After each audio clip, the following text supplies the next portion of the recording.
Welcome to the Yes Show. I'm your host, Christine Trippy. Each week, we'll explore the life-changing power of saying yes, along with hotel leadership made easy. Get ready for inspiration, fun, and sweet hospitality. Let's go. Downtown Shelley Brown, you say yes to being weird in your keynotes and your book, W.E.I.R.D Girl Adventures. Tell us more about this life-changing yes. Oh, yay. Thanks for asking. Okay.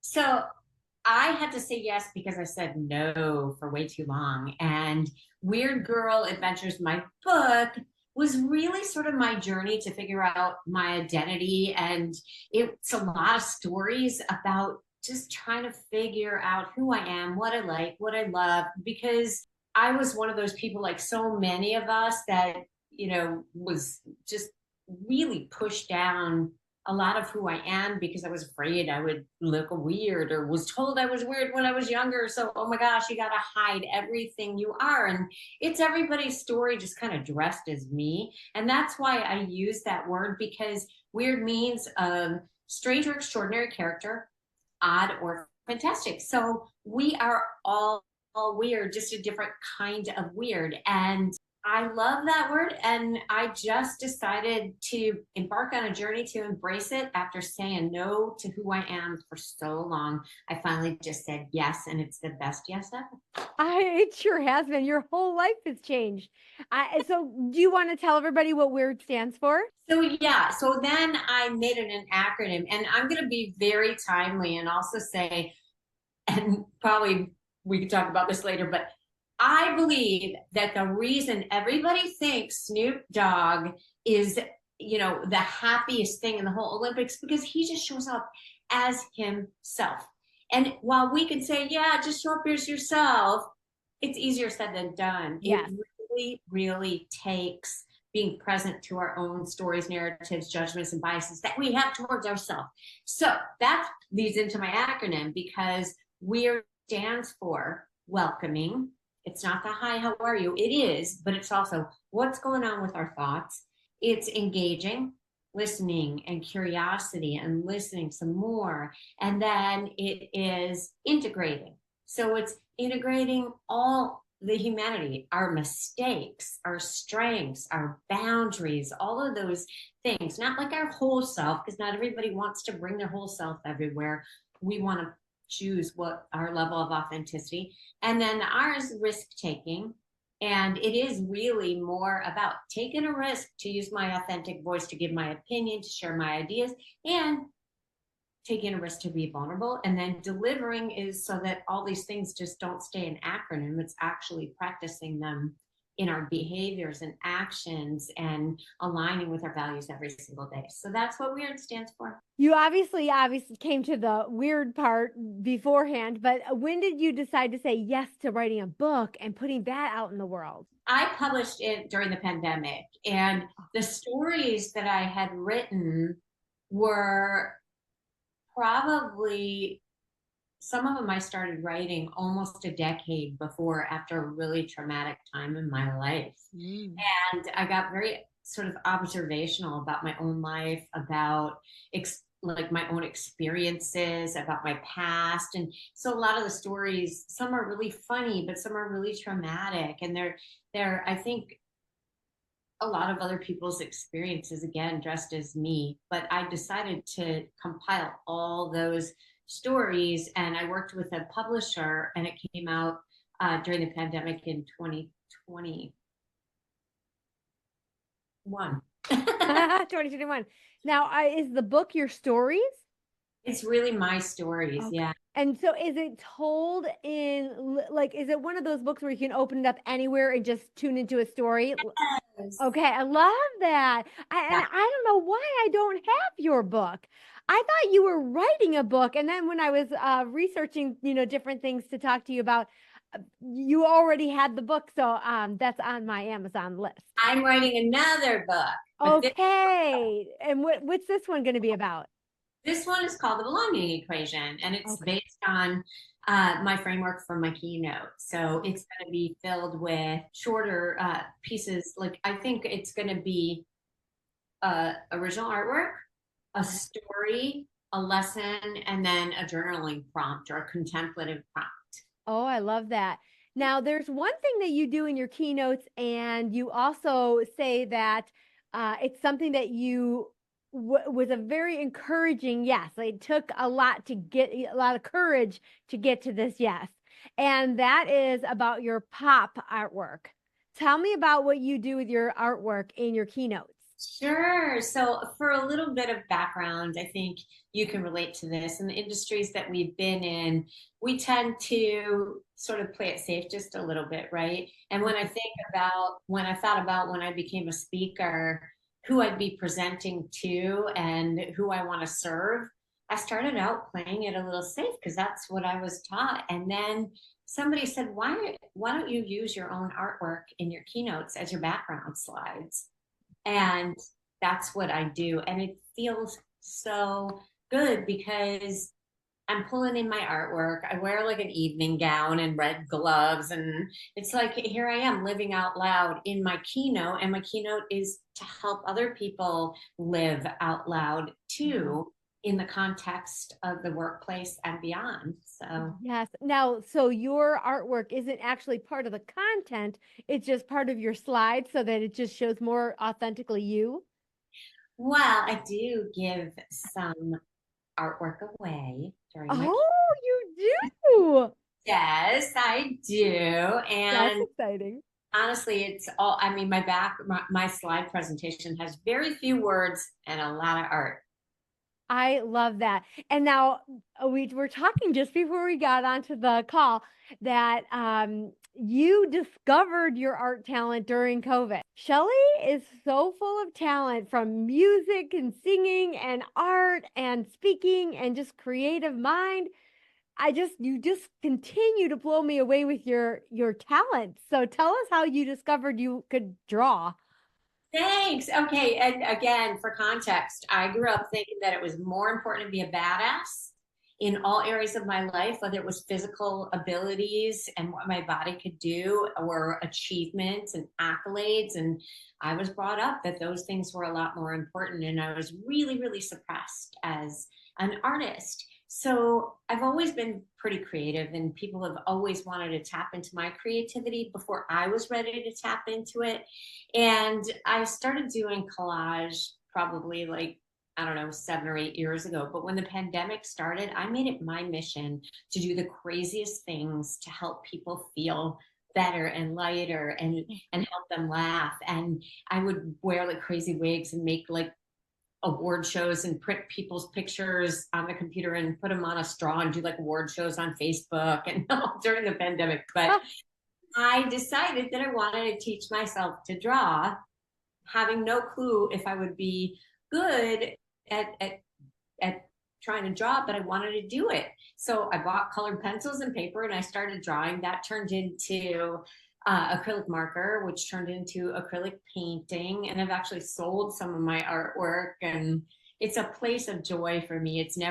I don't ever really want it to be something that I do all the time. I just Right. have fun with it. Did you see my Snoop Dogg yesterday? I did. It was so awesome.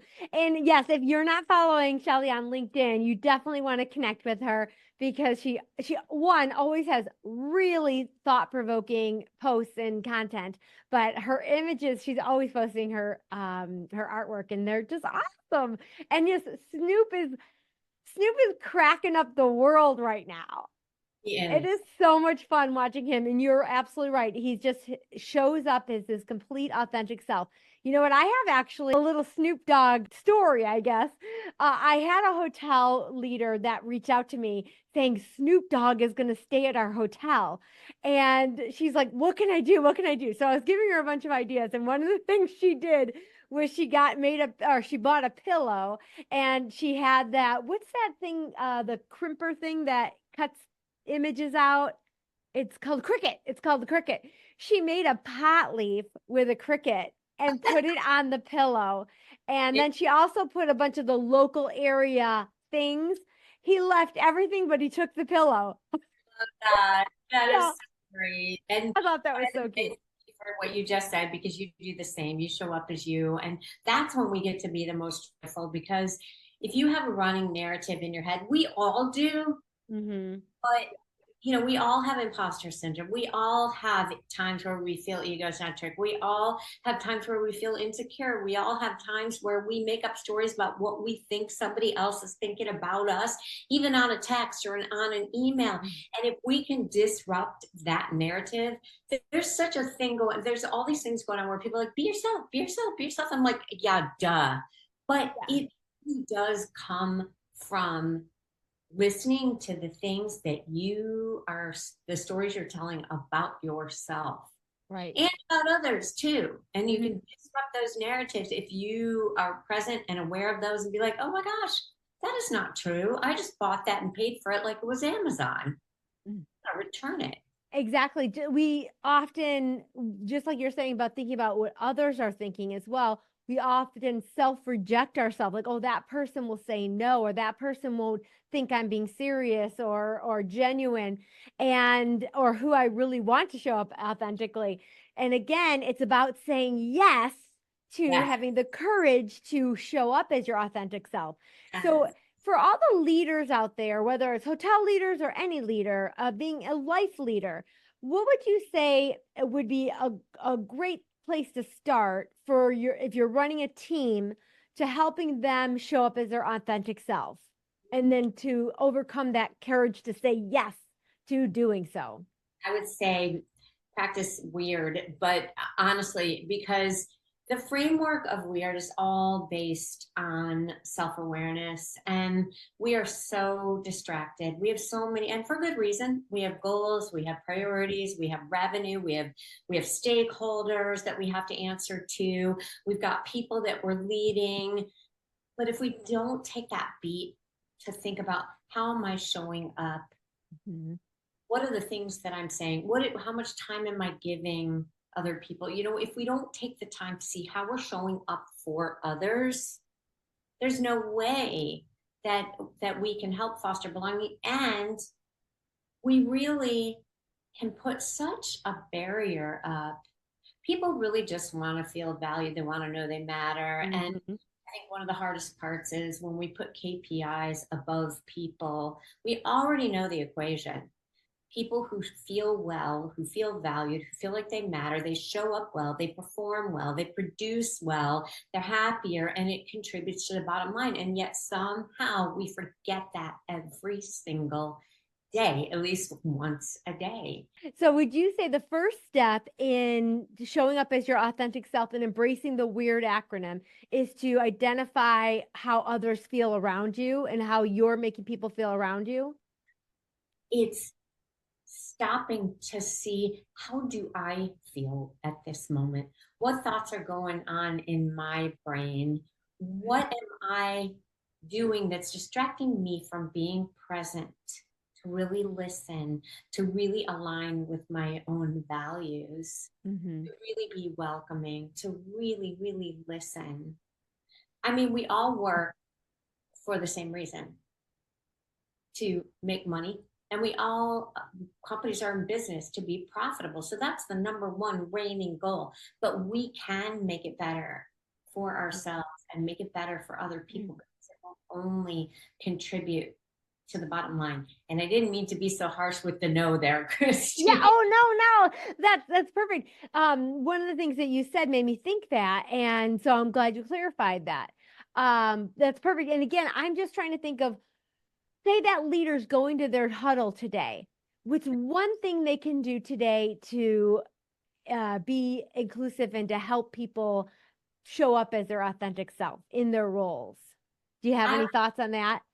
would ask, how are you? And actually be present for the answer. Right, right. Love that. I love it. Okay, now you mentioned it very briefly how you show up to your keynotes. And we both, I think, had a lot of courage, took a lot of courage for us to both say yes to the way we show up to our keynotes. Tell everybody one more time what the intention was behind the way you show up as far as the way you look. I'm an artist, I'm a color junkie, I'm a Skittle in human form.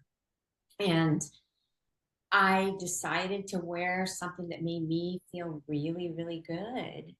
something that I feel good in. And it literally didn't really have much to do with what anybody thought of what I was wearing. I don't even explain why I wear it. Oh, you I do. don't? Okay. I feel good in it. You look good in it. You're like smashing in it. And for those of you who don't know, I will have a picture in our show notes, but of Shelley at one of her keynotes. She wears what would you call it, an evening gown? Down. And you're the same, Christine. You Yes. your happy colors, your best colors, because I'm sorry, but who can say no to pink? Oh, I know, not me. I'm in pink today. Color. Yeah, there are colors if you think about them. You know, I'm color agnostic, but there's some colors that are like, oh, maybe. Well, I do, like I said, I do the same thing. I wear a pineapple dress to I do. every keynote, but I will let you know that the first time I did that, I literally was up in my hotel room, pacing back and forth, sweating, looking in the mirror, going, are you really going to do this? Are you really going down there like this? I was beside myself. And I said, yes, because you know what? Going down in a suit is a transaction. Here, your speaker is here. Going down there in a pineapple dress and shoes is an experience. And that is exactly what happened.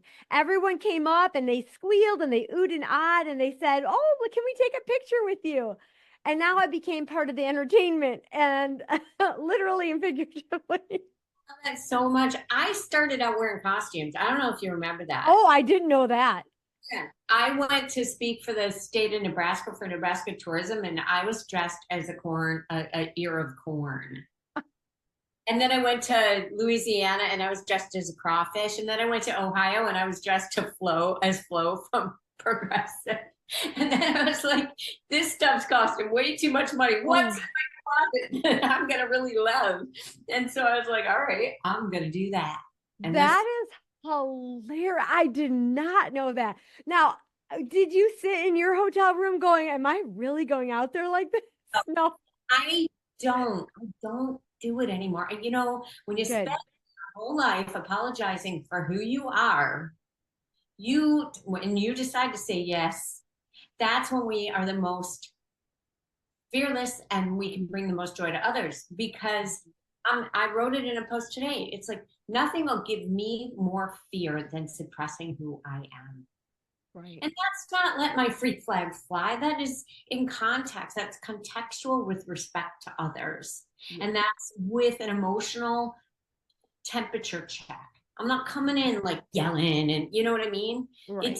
It's contextual, but I know that the thing I'm most afraid of in life is ever to have to push down who I am because I did it so long and it caused so much pain and it causes people disconnection pain. It reduces innovation, creativity, and it affects the bottom line. So, I love it. You're awesome. Okay, so what are you learning right now? so I used to play guitar and some people like to use the word reinvention. Oh, they reinvented themselves. I think that the one of the greatest joy is when we can reconnect to the joy that we had when we were younger. Mhm. And I used to get completely lit up by singing and playing guitar. And I was a rock star at overnight camp, and I loved it. So I am taking guitar again. I'm taking voice lessons, and who knows, maybe I will incorporate it back into, I mean, incorporate it into, I don't know, might be smelly cat. I don't know what it's gonna All right, well, Shelley, would you like to do my fun rapid round with me? yes. Yes is the answer. Okay, so I'm just going to ask you a couple of this or that things, and let's just give everybody a little opportunity to see a little bit more of your fun side. Okay. Mountain or ocean? Mountain, Mountain, me too. Poolside bar or rooftop bar? poolside, Poolside, okay. Suite upgrade or complimentary amenity? sweet upgrade. Self-service check-in kiosk or a traditional front desk? Additional front desk. I was one of them when I first started out. I see you shaking your head, Christy. Yes, absolutely. Come on. Kiosk, please. Okay, if you feel like sharing, which hotel loyalty program is your favorite? Ouch, I have to be agnostic in that Yes. regard. Thought you might. That's okay. And what's next for Shelley? You mentioned the book. Anything else coming up that you want to share with everyone? I have the honor, a huge honor next week to MC the Smart Meeting, Smart Women Summit. And I'm going to get a little emotional here for a second because it used to be emceed with JT Long and Marin Bright, who passed away in January. Oh, You know, really? I didn't know her, but I've heard so much about her, and she was all just joy, and she made everybody feel so special and so good and so included. And apparently she was just like this butterfly that helped everybody feel like they belong. And so I was asked to MC this, and I am absolutely honored, and can't even put into words how much it means to me. So that's amazing. That's next week. And then I have a lot of keynotes coming up in the fall. And I just shared a new talk called Ditch the Should Show. Yes. Besides the belonging equation, I have a talk called Ditch the Should Show. And it's all about the should narratives that we have, that it's our stories again that we write, that other people give us, that society, that culture, that the workplace gives us, and then we put it on other people. And it's all about how we can disrupt that narrative and sort of filter it through a process that I created. And it's really interesting. Those are very exciting new things coming up, and I can't wait to see more and hear more. And I really can't wait to reconnect with you about this keynote that or you're hosting it, right? Judy Holler's speaking. Oh, that's so exciting. Okay, that's going to be an amazing event. Very cool. Well, I can't thank you enough for coming in, sharing your authentic self with our listeners, and to really encourage people to say yes to weird. I love that. And my dear, I'm going to ask you another question. This is what I'm going to do with each guest. I'm just going to ask you right now, what is a question you want me to ask my next guest? I want you, your next guest, if there is what's weird about them. Okay, I love that. Odd, fantastic, strange, or extraordinary about them. What is your odd, fantastic, strange, or extraordinary? Because I have some examples. Somebody said, "Oh, I named my golf cart Judge Judy so I can drive around the community and judge people." And then somebody said they named their dog after politicians. Me, my husband's last name is the same as my maiden name, so I'm Shelley Brown, and you can call me that. What's your This is the weird thing about me is I've never had ketchup in my life. What? And I've never had a cup of coffee. I would say something weird back. Like, to me, it's all about eating canned mushrooms and drinking spinach juice. I don't know. You're so cute. I love you so much, Shelley. Shelley, thank you so much for being here. I love every time I get to be with you, and I'll see you again soon. Bye, Christine. That's a wrap for today's show. Say yes to taking action and changing the world one yes at a time. And oh, my friend, will you say yes to review, like, and subscribe? The more yeses you give, the more juicy goodness I can bring to all of you wise pineapples. Cool or cool?